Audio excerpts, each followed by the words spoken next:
ጤና ይስጥልን። ይህ ፋስት ዴሊ ነው። ሰላምታችን በያላችሁበት ይድረስ እያልን በዕለቱ የተሰሙ ዋና ዋና ጉዳዮችን ወደ እናንተ ይዘን ቀርበናል።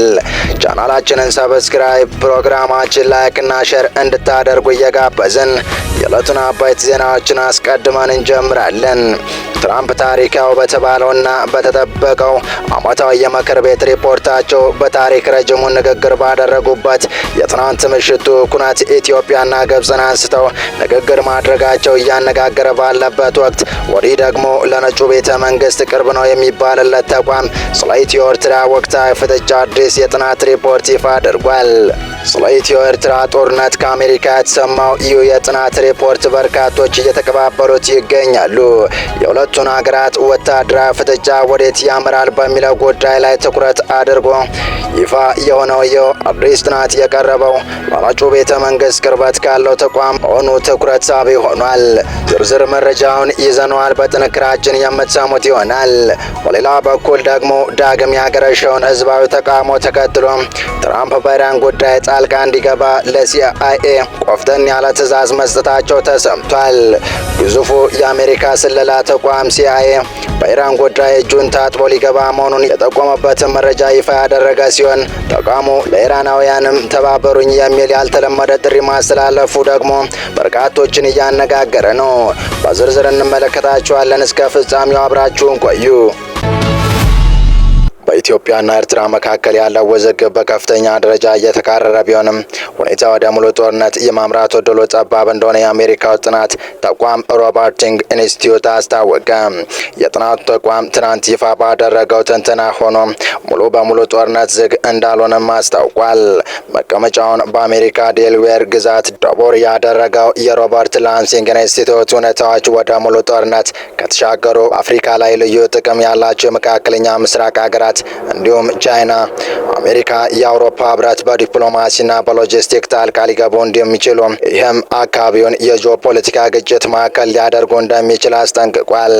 የሮላንሲንግ ኢንስቲትዩት ትላንት ማክሰኞ አውሮፓን አቆጣጠር የካቲት 24 2026 ባወጣው ትንተና የሁለቱ ሀገራቱ ዘግብ ከ65 ዓመታት በፊት እንደ አውሮፓውያን አቆጣጠር ከ1965 መጀመሩን በነጻነት ወቅት ድንበር በአግባቡ ባለመከለሉና የ190 ጦርነት እንዲሁም ከ5 ዓመታት በፊት የኢትዮጵያ መንግስትና በህወሓት መካከል በተደረገ ጦርነት የኤርትራ መንግስት ተሳትፎ በዝግ ጎብ ውስጥ ያላቸውን ሁኔታ ዳሰዋል። የሁለቱ ሀገራት ግንኙነት ከጊዜ ወደ ጊዜ ያቆለቆለ መምጣቱና ውዝግቡ ሰራዊት ወደ ድንበር ወደ ማስጠጋት መሸጋገሩ መጠነ ሰፊ ግጭት ያስከትላል የሚል ስጋት መፈጠሩን በመዘርዘር በቀጣይ ሊሆኑ ይችላሉ ያላቸውን 3 አበይት ጉዳዮች ዘርዝረዋል። አንደኛ፣ ሁኔታዎች ወደ ግጭት ሲያምሩ ሁለቱም ወገኖች በአፍሪካ ህብረት ወይንም በኢጋድ አማካኝነት ወደ ንግግር ሊያመሩ እንደሚችሉ፣ በዚህ ላይ የሌሎች ግፊት እንደሚታከልበትም አመላክቷል። የውይይት ነጥቦች ሊሆን የሚችሉትም ድንበር መካለልና በመካከለኛው መተማመን መፍጠር፣ የጸጥታ ውስጥና እንዲሁም የኢኮኖሚ ትብብር ማዕቀፎች ላይ ያተኮረ ውይይት ሊኖር እንደሚችል አመላክቷል። ይህንም ተከትሎ ሁለቱም ሀገራት ሰራዊታቸውን ሊያስቡና የግንኙነት መስመር ሊፈጥሩ ይህንም የጋራ ኮሚቴ ሊሰይሙ እንደሚችሉም አመላክቷል። ኢትዮጵያም ሆነ ኤርትራ ወደ አፍሪካ ህብረትም ሆነ ወደ ኢጋድ ንግድና ሂደት የሚያምራቸው ዓለም አቀፍ ግፊት እንዲሁም ቀጠና የሆነ የኢኮኖሚ ማበረታቻ እርምጃዎች ማለቂያ በሌለው የጸጥታ ስጋት ሁኔታ ውስጥ ማለፋቸው እንደሚሆን አመላክቷል። በሌላም በኩል በድንበር አካባቢ የሚከሰቱ መጠነኛ ግጭቶችና የከባድ መሳሪያ ለውጦች እየታዩ ወደ ሙሉ ጦርነትና አማራ ሊቀጥል የሚችልበት ሁኔታ እንደሚኖርም አመላክቷል። ይህም ሙሉ ያለ ሁኔታ ከፍተኛ ግራ መጋባትና መጻፍ ሁኔታ አስቸጋሪ ሁኔታ ስለሚፈጥር በህዝብ ላይ ለመረጋጋት እንዲሁም በኢንቨስትመንት ላይ ተጽዕኖ ሊኖረው እንደሚችልም አሳስበዋል። ይህ ሁኔታ ካሉ አዝማሚያዎች ሁሉ ሚዛን የሚደፋ እንደሆነ በትንተናው ተመላክቷል። ወደ ሙሉ ጦርነት የማምራት ሁኔታ ከዝግተኛ እስከ መካከለኛው የሚሰጠው እንደሆነም የሚገልጸው የሮላንሲንግ ኢንስቲትዩት በውጤቱም ከፍተኛ መፈናቀልና ሞት እንዲሁም የውጭ ጣልቃ ገብነትን የመጋበዝ እንዲሁም የጎሳ ግጭትን የመቀስቀስ አደጋ እንዳለውም ተንትነዋል። ይህንን አደጋ ለማስቀረት በሚል ባቀረበው ምክረ ሀሳብ ቀጠናዊና አካባቢያዊ ሽምግልና መድረኮች በማጠናከር የተባበሩት መንግስታት፣ የአፍሪካ ህብረትና የአውሮፓ ህብረት እንዲሁም አጋሮች የሚያደርገውን የሽምግልና ጥረቶች ዲፕሎማሲያዊ ድጋፍ በማድረግ ሁኔታዎች ማርገብ በሚቻልበት ሁኔታ ላይ እንዲንቀሳቀሱ በምክረ ሀሳብ አመልክቷል። በአጠቃላይ ያለው ሁኔታ በመገምገም በሁለቱ ሀገራት መካከል ያለው ውጥረት ወደ ሙሉ ጦርነት የመሸጋገር አደጋ ከ100ኛ 10ኛ እስከ 100 ባለው ክልል የገደበው የሮበርት ላንሲንግ ኢንስቲትዩት በድንበር ላይ የሚታዩ የተኩስ ልውውጦች የመኖራቸው እድል ግን የሰፋና እስከ 60 በመቶ የከፋ ያለመሆኑን በማመልከት ዓለም አቀፍ ማህበረሰብ ሁኔታዎችን ለማርገብ ድርሻውን እንዲወጣ ጥሪ አቅርቧል። ይህ በኢትዮጵያና መካከል ያለው ውጥረት በተመለከተ የተለያዩ መገናኛ ብዙሃን የትንተና ተቋማት ስጋታቸውን በመግለጽ ሪፖርት ማቅረባቸውን ቀጥለዋል። ዘግሎበድሜ የተባለው የዩናይትድ ኪንግደም ጋዜጣ በሰሜን ኢትዮጵያ ግጭት ይቀሰቀሳል የሚል ስጋት ማየሩን በተመለከተም ትንተና ባቀረበው ዘገባ በኢትዮጵያና ኤርትራ መካከል የድንበር ላይ የተኩስ ልውውጥ እንዲሁም በህወሓት ላይ በፌዴራል መንግስት መካከል ቀጥተኛ ውጊያ ሊካሄድ እንደሚችል ተንታኞች በመጥቀስ አስነብቧል። በትግራይ በተፈጠረው ውጥረት የጥሬ ገንዘብ እጥረትና የእቃዎች መጥፋት ማጋጠሙን ዘግቧል። ከሳምንታት በፊት የጀርመን ድምፅ የእንግሊዝኛው አገልግሎት ያናገራቸው ሙስጠፋ አብዱ የተባሉ የህግ ባለሙያና የፖለቲካ ተንታኝ በትግራይ ውስጥ ያለውን የዋጋ ንረት በተመለከተ የነዳጅ ዋጋን በአብነት በማንሳት አስረድተዋል። በቀደሙ ሳምንት 220 ብር ሲሸጥ የነበረ 1 ሊትር ነዳጅ በየቀኑ ከ50 እስከ 60 እና 70 ብር እየጨመረ መቀጠሉን ገልጿል። ከቀድሞ ጦርነት ልምድ በመውሰድም የጤና ችግር ያለባቸው መድኃኒት በብዛት እየገዙ መገኘታቸው ምግብ እየገዙ እንደዚሁ የሚያከማቹ መኖራቸውን ገልጸው የፌዴራል ኃይሎች በሁለቱ የትግራይ ድንበሮች በመከማቻቸው ጦርነት በማይቀር ይመስላል ሲሉ አስተያየታቸውን ሰጥተዋል። ይህ በእንዲህ እንዳለ ትራምፕ ተጠባቂ ዓመታዊ ንግግራቸውን ለምክር ቤቱ አቅርበዋል።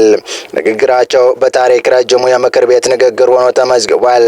ፕሬዚዳንቱ በዚሁ ታሪካዊ ንግግራቸው ኢትዮጵያና ግብፅን የተመለከተ ንግግርም አድርገዋል። የትራምፕ ተጠባቂ የምክር ቤት ንግግር በርካታ አነጋጋሪና አወዛጋቢ ክስተቶችን አስተናግዷል።